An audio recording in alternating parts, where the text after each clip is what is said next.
Good morning, everyone. Today we discuss real GDP and nominal GDP, definition of real GDP and nominal GDP, how real GDP convert into nominal GDP through empirical examples. Now we discuss about the real GDP. Real GDP is a GDP at constant price range.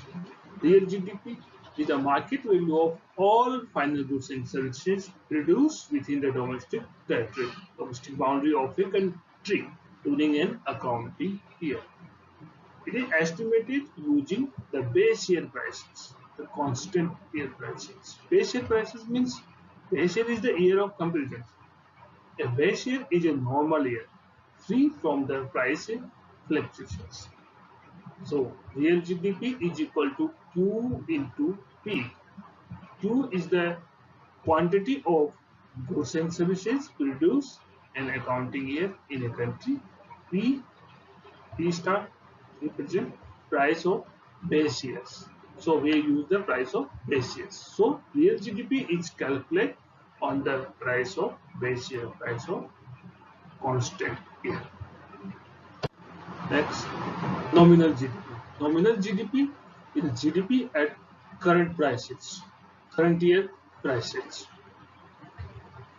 Nominal GDP is a market value of all final goods and services produced within the domestic territory of a country and accounting years, estimated using current years. So real GDP and nominal GDP is the same definition, but a small difference. Estimated use base year by real GDP, current year by the nominal GDP.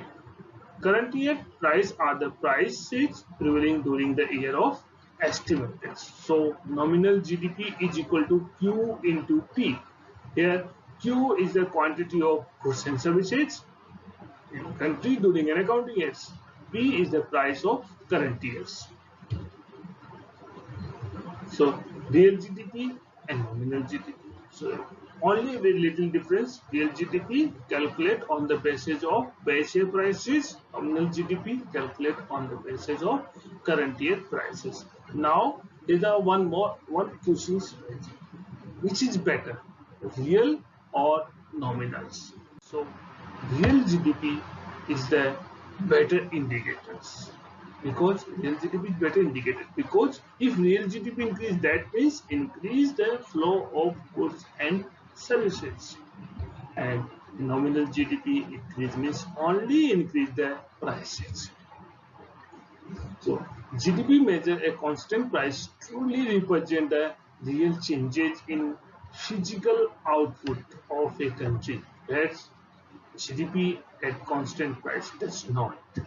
It is useful in the estimations of real growth of the economy. That means real GDP increase the flow of the goods and services, increase the productions of the goods and services in a country, create the employment opportunities, income. That means it is increase the flow of goods and services. So real GDP is the real growth of the economy.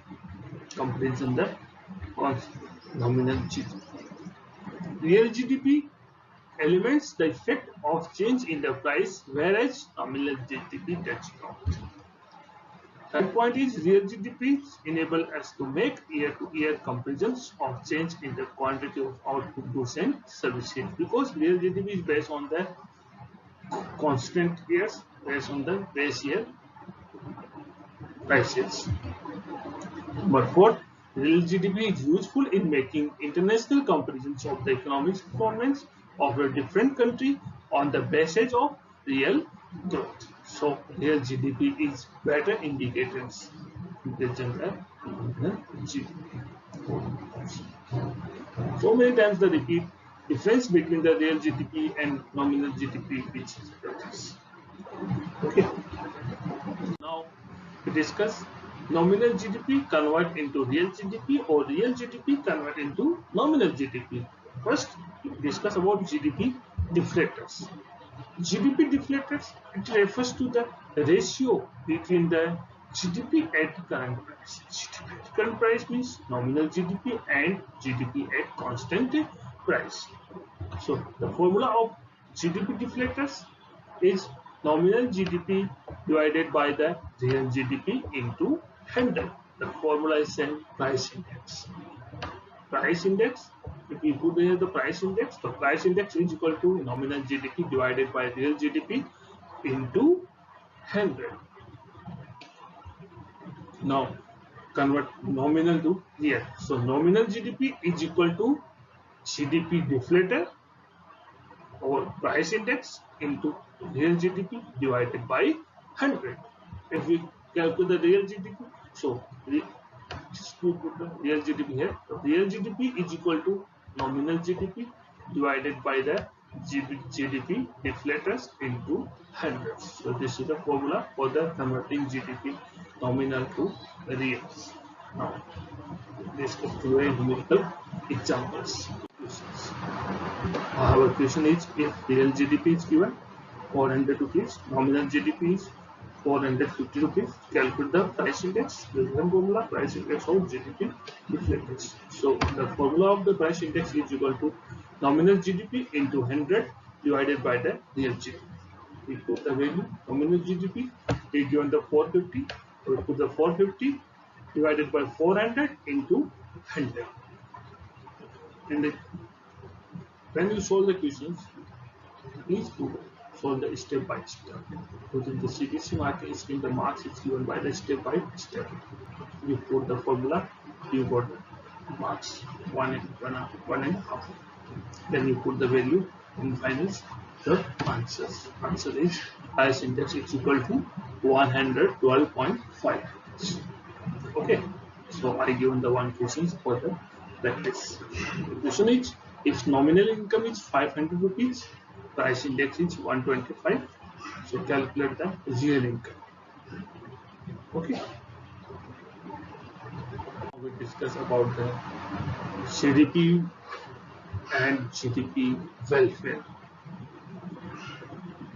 because it is also known as the limitation of GDP. Sometimes we think GDP increase, that means welfare. It's not. It is depend in which way did GDP increase. So we discuss GDP and welfare through the 4 points. The point first is distribution of GDP.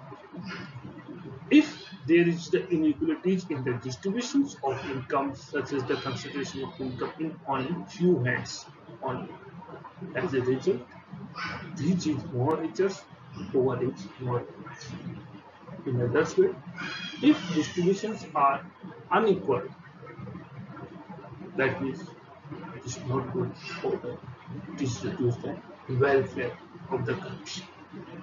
So if distributions of GDP is not uniform, inequalities may not lead to increased welfare of entire peoples, entire country.